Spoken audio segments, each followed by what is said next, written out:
Hi, welcome back to the South Australian Sports Show. I hope you can stay with us a bit longer, but right now we've got some super guests in. We have John and Ted Fidock. Now, Ted, let's start with you, mate. You've got the Australian blazer on, rugby union we're talking about. Just off air, we were saying before, mate, started when you were 17. That's right. Now 92. That's right. Been a heck of a journey. It has been a heck of a journey. Have you got a greatest couple of memories through your rugby career? Being selected for to play for Australia. Yep. That's one. No, there's so many memories, Phil. So many memories. You know, the family being involved in the game. My brother, well, two brothers. They were all state players, and just an overall thrill right through my whole career. You're a sportsman of some note, because we're not only talking rugby union here, we're talking Aussie rules. That's right. Basketball. That's right. You've dabbled in as well. Yes. And at a senior level, 3 games or something for Port Adelaide. That's right. Back in 48, 48, yeah. 48, and then a return to rugby union. Yep, Now, yep. But that's been your life, really, Ted. It has. The rugby union. It has. You are an OAM. Am I correct? Yeah. OAM, Your services to the sport. That's right. And now you've got a... services to the sport and local activities, the school and the Seacliff Youth Centre, things like that. That all helped in the OAM. How old are you now, mate? 91 with a month. 91. Coming up 92. Coming up for 92. Now, now just... It's impressive that he looks younger than you, I reckon. That's what... No, don't say that. Very good. Don't Very say good. that. No, what you do, which is a worry. Correct me if I'm wrong here. Did you go into hospital Friday, have a pacemaker inserted, out Saturday? That's right. Home Saturday? Yeah, major, isn't it? And played Sunday for Brighton? No, you didn't make... Well, all right, you're on the bench. Okay. Yeah, on the bench. Yeah. What must keep you going, seriously, or when I say keep you going, that sounds a bit rough, is this bloke sitting next to you. He does. 574 games of rugby union on his body. That's senior. Senior 574 games, which is a staggering Well, amount. I'm looking at Johnny and I'm thinking, mate, you don't look too beat up. 574 games of rugby union, mate. I'm thinking ears are normally a bit cauliflowered, mate. Nose is a bit smacked up, body, but you're looking like... You've got to play it smart. Yeah. Right. But a lot of good teammates over the years. You know, big teammates. And where would you be without them? Banged up. Exactly. Banged up, that's right. 574, the record is 574. You and another fella have got that. Yes. Chance to break it this weekend, but can you're I not... just mention Marlo Mackenzie-Smith being the record holder with me at the moment. A chance to break it Saturday week. Right. You can't do it this weekend because? Going away to Sydney.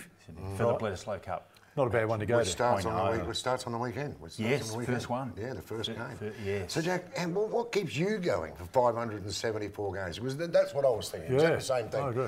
It's okay if you're talking a non-contact sport, cricket, bowls, or whatever. But 574 games of rugby, you have to get up every week. I understand you played a game on the day of the birth of your first child. That's right. Is that right? Well, yes. Is that a touchy point, Jack? At home it is. But look, it was a must-win game, and look, it was part of the team. And we're out there, and one thing led to another, and I got the call about 5:30. Get up here straight away. Got up there, and he was born. Later that night. Oh, okay, so not during So we named him after the referee. Can you say his name on here? Well, I must say it's Luke, my oldest lad. Yep. But then the twins came along, Emma and Nathan. I don't think I played that day. That was a Tuesday, so it was training. Yeah, you can get away with it once, mate. I wouldn't try for it twice. Yeah. The significance of the boots you've got here? Well, these were worn by Ted in his last game. Wow. And me in my first game. Wow. I'm talking juniors. Are these screw-on metal sprigs? What do we got, or are they the knock-in You remember job? those? Well, I don't, but... I worked you in a might, sports yeah. store with Jeff Motley and Alan Greer. Oh, did you? So the boys used to come in and they'd have the knock-in sprigs then, and these are the screw-in sprigs, and you have a special plate in there when you had to knock them in. That's it. And the umpire used to come across and, check them all to see if there's any sharp edges on That's them. right. And you know what's missing here, don't you? There's no flash. There's No no swish. no. No Neil Curley. No. That's right. Mate, you looked after them because they're still in pretty good nick. Well, You don't still wear them, Jack? No, I don't. Okay. But Dad said, wear these. If you like the game, I'll buy you a new pair of boots and you can keep playing. So... How old were you? How old And were I you? was 5. 5. Yeah, And he says, OK, I don't want to waste any money. So they would have been a good fit at 5. Yeah, that's right. That's right. So you must have loved the game. Oh, yeah. So that was a long time ago. It was 50... Yeah, how old are you, Johnny? 50, almost 53 years ago. How's the body pull up after a game on the weekend? Look, before the Saturday morning, feeling fantastic. Yep. Sunday morning, not good. Not so good. No. So I'm thinking Voltaren. I won't be buying Voltaren next year. Got another year, another season? Oh, I don't know. I'll have to speak to the boss. Oh, you got no hope. Not yet. Not the other one. And I might add, that boss you're talking about, yeah. Corinne, Corinne, yes, my wife. has seen every one of those 574 games. Who told you that? Mate, I do my homework. I'm a professional. Corinne told you. Corinne told me. But is that right? You know, No, other than No, the day, she hasn't. other than the day of the first birth. one. Birth.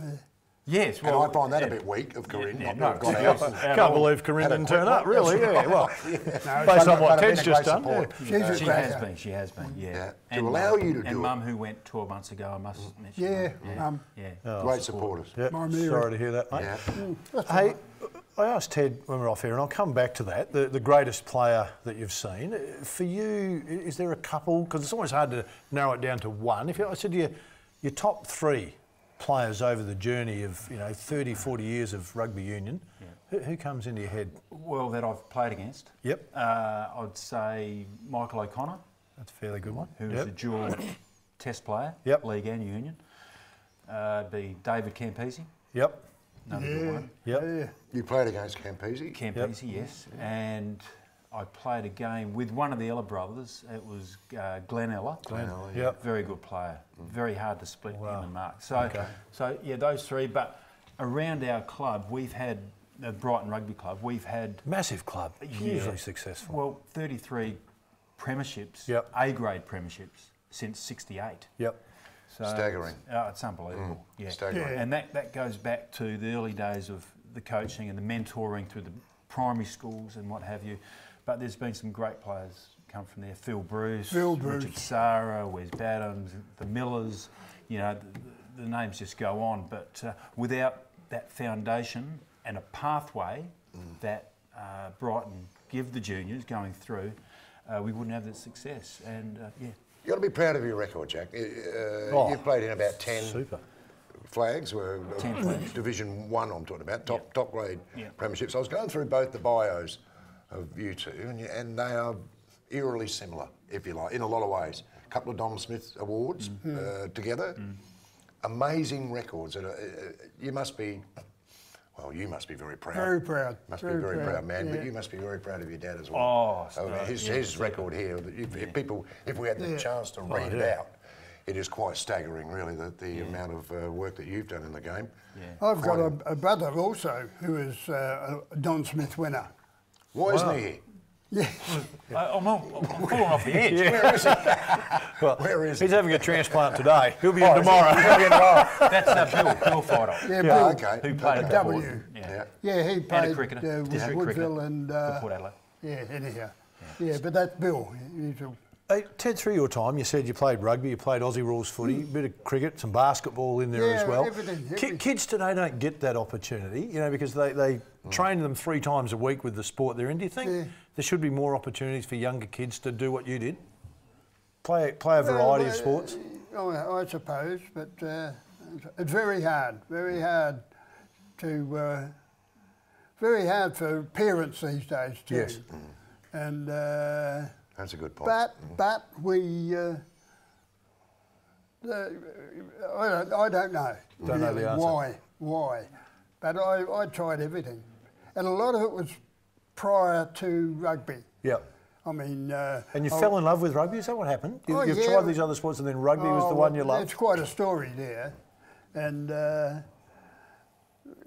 brief story is my brother was going to Woodville School. There was a chap by the name of Jack Case, who I called the Pied Piper for reasons. And he sent out notices to youngsters. And those notices, I noticed one on my in the kitchen cabinet. On Facebook. And well, yeah. And we were a group of lads that knocked around Woodville together in a group. Yep. And I told them all about it. So that particular Saturday we went out, and this Jack Case, who was a Welshman, he got us all together, and 2 or 3 Saturdays of running up and down and passing, and he sorted it all out and said, right, well, you be the West Torrens and you be the Woodville. And so that's how it restarted. See, rugby had been going, I don't want to go on too much, but rugby had been going since about 32. Because of the war, it stopped. And then in 43, it kicked up again.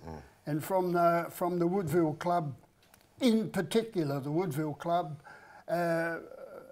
players went far and wide and backed other clubs that are now in existence, like Elizabeth and Onkaparinga and that. Wow. And so Woodville was the ultimate team. Okay. Or club. And I'm still down there. But I didn't play as many games as John, and I've been at Brighton for many years, but I've only played a half a dozen games for Brighton because clubs, any club, needs workers, needs coaches, needs secretaries, presidents, and so that's and somebody to clean the change rooms out, and that's been my... Your love. Hey, Teddy, we've got to get to a break, mate. No, it's fantastic, but I reckon we want to do this, Baz. And I know we want to get to a break, boys. You're trying to wind me up, but I reckon we've got to get him back after he breaks the record next week. When you come back. We want to hear all about that. And I've got some more questions for Ted, so we've got to get to a break. But 2 weeks' time, these two fellas back in here, and we'll spend a bit more time. It's just some great stories. Yeah, there is. So stay with us. Still more to come.